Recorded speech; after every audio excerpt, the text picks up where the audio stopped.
Sir 4:19 இடையில நீங்கள் அவர்களை வெறுத்த போதிலும் அவர்களிடம் கனிவுடன் நடந்து கொள்ளுங்கள். நீங்கள் ஒன்று வெறுக்கக்கூடும், அதில் அல்லாஹ் ஏராளமான நன்மைகளை ஏற்படுத்தி விடலாம். வெறுத்த போதிலும் கனிவுடன் நடந்து கொள்ளுங்கள் அப்படிங்கிறது எப்படிங்கிறதுதான். இப்போ 4:19 நம்பிக்கை கொண்டவர்களே, பெண்களை நீங்கள் நிர்பந்தத்திற்கு உள்ளாக்கி உரிமையாக்கிக் கொள்வது கூடாது. நம்பிக்கை கொண்டவர்களே அறிவிக்கின்றான், மனசாட்சியோடு யார் வாழணும்னு விரும்புகிறீங்க? நன்மையில் வாழணும்னு யார் விரும்புகிறீங்க?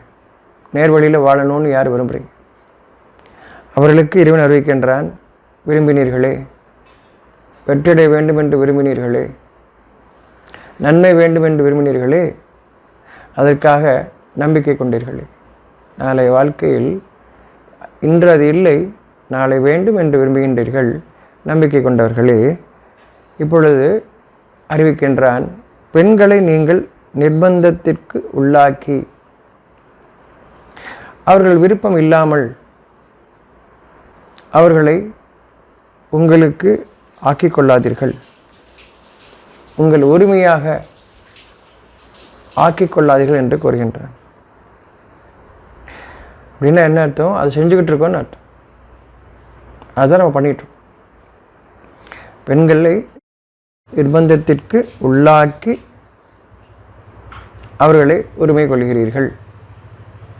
இறைவன் கூறுகின்றான், அவ்வாறு செய்வது கூடாது. யாருக்கு அறிவிக்கின்றான்? நம்பிக்கை கொண்டவர்கள்னு நீங்கள் உங்களை சொல்லிக்கிட்டீங்கன்னா, நல்லதை விரும்புகிறோம், நல்லது செய்யணும்னு நான் நினைக்கிறேன், நல்ல காரியம்தான் நான் செய்யணும், நல்ல காரியம்தான் செஞ்சிட்ருக்கேன் அப்படின்னு சொல்லக்கூடியவங்களாக நீங்கள் இருந்தீங்கன்னா, அதன் மீது உங்களுக்கு நம்பிக்கை இருந்ததுன்னா, இப்போது வழிகாட்டுகிறான், நிர்பந்தப்படுத்தி நீங்கள் உரிமை கொள்ளாதீங்க. பெண்களை திருமணம் செய்வது கூட, ஒரு பெண்ணை திருமணம் செய்வது நிர்பந்தத்திற்கு உள்ளாக்கி அல்ல, அந்த பெண் மனம் ஒப்பி என்று இறைவன் கூறுகின்றான். இதனுடைய அர்த்தம், நம்ம செஞ்சுக்கிட்டு இருக்கோம், செய்யாதீங்கன்னு சொல்கிறோம். நம்முடைய சிக்கல்கள் எல்லாம் இறைவன் நமக்கு அறிவித்ததற்கு மாறாக வாழ்ந்து கொண்டிருக்கின்றோம். அதன் காரணமாக அந்த சிக்கல், ஒவ்வொரு நம்முடைய சிக்கல்களும் கஷ்டங்களும் இறைவன் நமக்கு வழிகாட்டியதன்படி வாழாமல் இருக்கின்றோம். அதன் காரணமாக அந்த சிக்கல்கள் அறிவிக்கின்றான். இப்பொழுது அது கூடாது, நிர்பந்தப்படுத்தி உரிமையாக்கிக் கொள்வது கூடாது. பகிரங்கமான கெட்ட செயலை அவர்கள் செய்தால் தவிர பெண்களுக்கு நீங்கள் கொடுத்ததிலிருந்து சிலவற்றை எடுத்துக்கொள்ளும் பொருட்டு அவர்களை துன்புறுத்தாதீர்கள். பகிரங்கமாக அவங்க செஞ்சாதான், கெட்ட செயல்களை அவர்கள் பகிரங்கமாக செஞ்சிருந்தா, கெட்ட காரியம் அவங்க செய்திருந்தா, அதன் காரணமாக அவங்கள துன்புறுத்தாதீங்க. பகிரங்கமாக செய்திருந்தால் தவிர துன்புறுத்தாதீர்கள். எதுக்காக துன்புறுத்துறீங்க? அவங்களுக்கு சிலவற்றை கொடுத்துருக்கீங்க, அதை திருப்பி வாங்கிறதுக்காக. அப்படின்னா என்ன ஒரு அர்த்தம்? அதில் ஒரு விளக்கம் என்னன்னு சொல்கிறான், பெண்களுக்கு நம் வீட்டு பெண்களுக்கு ஒவ்வொருவரும் அவர்களுடைய பெண்களுக்கு எதை கொடுத்தோமோ, எதை கொடுக்கின்றோமோ அதை திருப்பி வாங்குதல் கூடாது. அவர்களாக கொடுக்கும் வரை பெண்களுக்கு கொடுத்தவற்றிலிருந்து நீங்கள் வாங்கும் பொருட்டு, அவரிடமிருந்து மீண்டும் வாங்கும் பொருட்டு ஒவ்வொருவரும் அவர்களுடைய வீட்டு பெண்களுக்கு கொடுக்க வேண்டும், அவர்களுடைய தேவைகளுக்காக கொடுக்க வேண்டும். இது ஒரு விஷயம் அதில் இருக்குது, இறைவன் அறிவிப்பது. ஒவ்வொருத்தரும் உங்கள் வீட்டு பெண்களுக்கு கொடுங்க, அவருடைய தேவைகளுக்காக கொடுங்க. வீட்டு செலவுக்காக நீங்கள் கொடுக்குறது ஒரு பக்கம் இருக்க, அவர்களுக்காக நீங்கள் கொடுக்க வேண்டியது இருக்குது, அதை கொடுங்க. அப்படி கொடுத்ததை திருப்பி கேட்காதீங்க, அவர்களாக கொடுக்கணும், நீங்கள் கேட்கக்கூடாது. இறைவன் வழிகாட்டுகின்றார். நீங்கள் உங்கள் இறைவனை வழிபட இருக்கிறீர்களா இல்லையா இறைவன் பார்க்கின்றான். அவன் இங்கே அறிவிக்கின்றான், பகிரங்கமாக அவர்கள்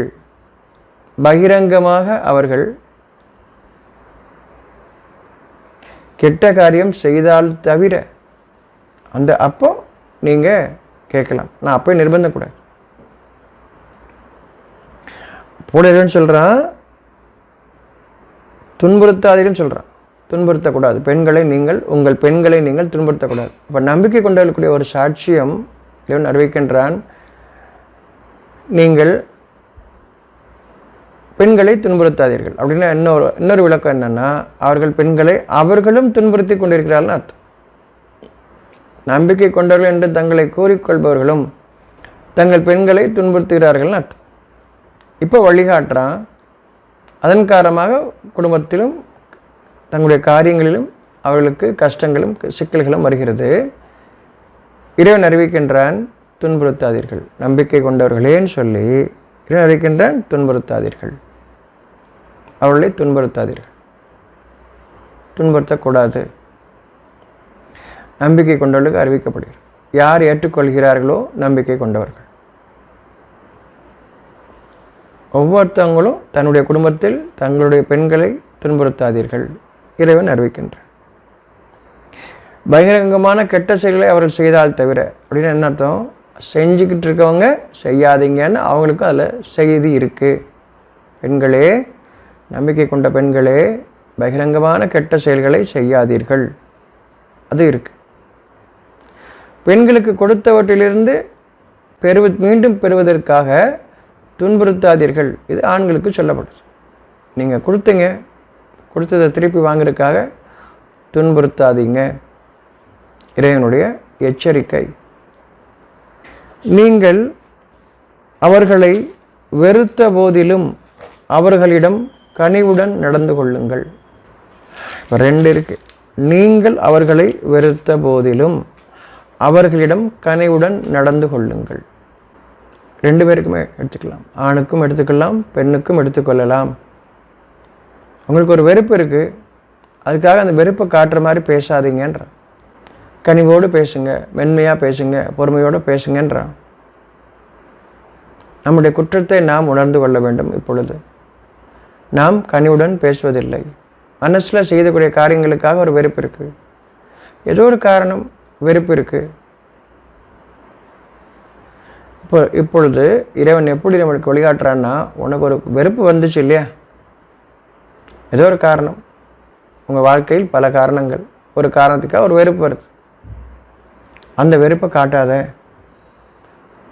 அப்படின்னா அந்த வெறுப்பு சரிதான் இல்லை. அந்த என்னுடைய உணர்வை இறைவன் மதிக்கின்றான். ஆனாலும் அதில் நான் வரம்பு மீறி விடக்கூடாது என்பதற்காக தெளிவுபடுத்துகிறான். என்னுடைய பலவீனம், எனக்கு வெறுப்பு வரக்கூடாது. முதல்ல நம்பிக்கொண்டவனாக இருக்கும்போது நான் பொறுத்து கொள்ளக்கூடியவனாக இருக்கணும், சகித்து கொள்ளக்கூடியவனாக இருக்கணும். ஆனால் எனக்கு வெறுப்பு வருது. அந்த நிலையிலும் இறைவன் நான் அது என்னுடைய இயற்கையாக அது மாறுவது வரை, அதாவது வெறுப்பு என்னுடைய இயற்கையிலிருந்து நீங்க வேண்டும். அமைதியும் பொறுமையும் சகிப்புத்தன்மையும் எனக்கு வர வேண்டும். என்னுடைய இயற்கையாக அது வர வேண்டும். அது வரைக்குமே இறைவன் வழிகாட்டுறான். என்னை நிர்பந்தம் பண்ணல, தப்புன்னு அறிவிக்கிறான். நான் தெரிந்து கொள்வதற்கான சூழல் என்னுடைய இறைவனிலிருந்து வர வேண்டும். நான் மாற்றிக்கொள்வது அல்ல, என்னுடைய இறைவனிலிருந்து வரணும். படைச்சவனுக்கு தரணும் அந்த பொறுமையும் சகிப்புத்தன்மை. அப்படி என்னுடைய இயற்கையாக நான் அதை விரும்பி இப்போ அவன் கொடுக்குறான். எனக்கு நான் விருப்பம் இல்லாமல் எனக்கு கொடுக்க மாட்டேன். நான் விரும்பணும், இது கூடாது, இந்த வெறுப்பு, இந்த கோபம், ஆத்திரம், அவசரம், இது எதுவுமே எனக்கு கூடாது அப்படின்னு எனக்கு விருப்பம் வரணும். அந்த விருப்பத்தில் நான் வாழும்போது எனக்கு அது என் இறைவன் அதை பொறுத்து கொள்கிறான். அந்த நான் காட்டின அந்த வெறுப்பு இருக்கு இல்லையா, அந்த வெறுப்பை இருக்குது, என்னுடைய இயற்கையாக மாறும்போது அது நீங்கும். ஆனால் அது வரைக்குமே அப்படி இருக்கும்போது கூட மென்மையாக பேசுங்க. அந்த வெறுப்பை காட்டாத வண்ணம் பேசுங்க. கனிவுடன் பேசுங்கள்னா அந்த வெறுப்பை காட்டாத வண்ணம் பேசுங்க. இது ஆணுக்கும் பொருந்தும், பெண்ணுக்கும் பொருந்தும். உங்களுடைய வாழ்க்கையில், நம்முடைய வாழ்க்கையில் நமக்குள்ளே நடக்கக்கூடிய, குடும்பத்தில் நடக்கக்கூடிய பல பிரச்சனைகளில் ஒரு வெறுப்பு வருது, சில நேரங்களில் வருது இல்லையா. ஆனால் அந்த வெறுப்பை காட்ட வேணான்னு சொல்கிறேன். காட்டாதீங்க. தெரியும் உங்கள்கிட்ட வெறுப்பு இருக்குன்னு தெரியும். அதை நான் இயற்கையாக மாறுற வரைக்கும் இப்போ அந்த வெறுப்பு இருக்கக்கூடிய நிலையில் கூட நீங்கள் எப்படி சமாதானமாக வாழ்கிறதுக்கான வழி நமக்கு சொல்கிறான். என்ன சொல்கிறான்? கனிவோட பேசுங்க, மென்மையாக பேசுங்க, அந்த வெறுப்பை வெளியே காட்டாத வண்ணம் பேசுங்க. வெறுப்பு தவறுன்னு உணர்ந்துக்கங்கன்றான். முதல்ல அந்த வெறுப்பு தவறுன்னு நான் உணர்ந்துக்கிறேன், ஆனால் என்னால் அந்த வெறுப்புலேருந்து வெளிவர முடியல இல்லைன்னு அப்போ சொல்கிறான். பேசும்போது வெறுப்பை காட்டாத மாதிரி பேசு, கனிவோடு பேசுனா வெறுப்பை காட்டாத மாதிரி பேசுங்க. எதற்காகன்னு விளக்கம் கொடுக்குறான் நமக்கு. நீங்கள் ஒன்றை வெறுக்கக்கூடும், அதில் ஏராளமான நன்மைகளை ஏற்படுத்தி விடலாம்னு சொல்கிறேன்.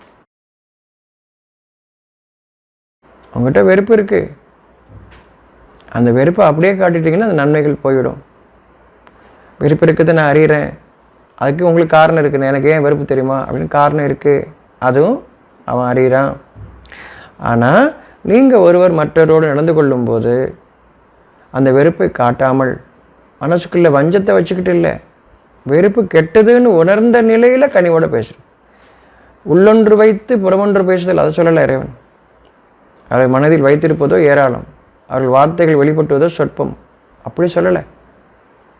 நம்பிக்கை கொண்டவர்களுக்கு சொல்கிறது, உங்களுக்கும் ஒரு நியாயம் வச்சுருக்கீங்க, ஒரு காரணம் வச்சுருக்கீங்க. நான் ஏன் வெறுப்பு தெரியும், எனக்கு வெறுப்பு இருக்கு தெரியுமான்னு வச்சுருக்கீங்க உங்கள் மனசில், எனக்கு தெரியும்.